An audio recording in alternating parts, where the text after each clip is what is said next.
My background and who I am and my journey, I guess I can start off with saying it started in '85. That's not when I was born, but that's when we migrated or immigrated to the United States. The one thing I didn't know and then knew was that our status here. So my parents, when they moved here, we overstayed our visa and decided to stay.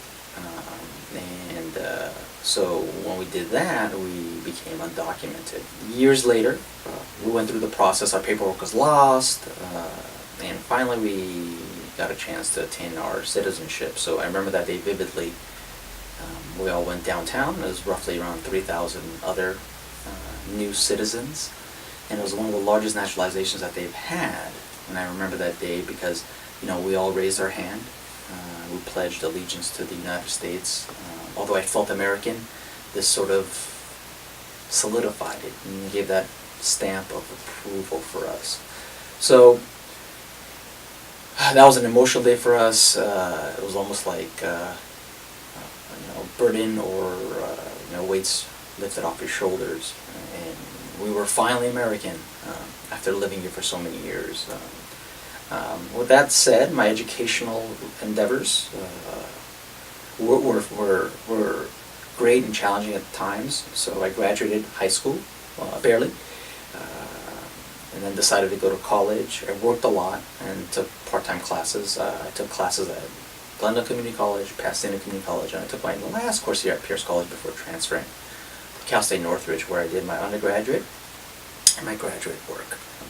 And I think I'm fortunate and lucky because this is a dream job. And how this sort of comes full circle is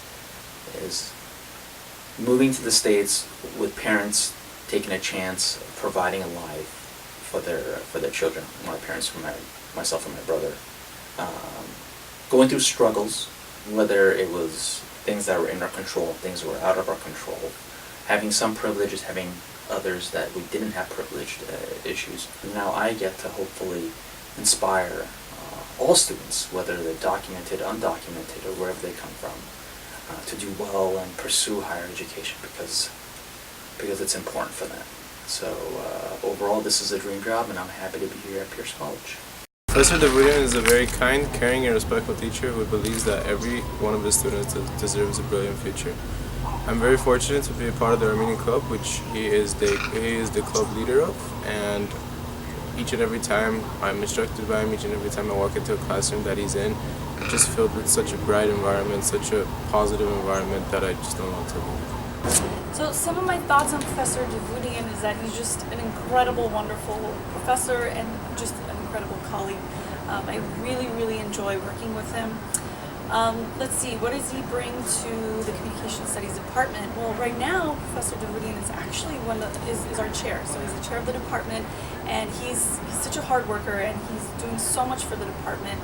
He does everything he can. He goes above and beyond to bring more publicity to the department and to make sure that communication studies majors are in good hands.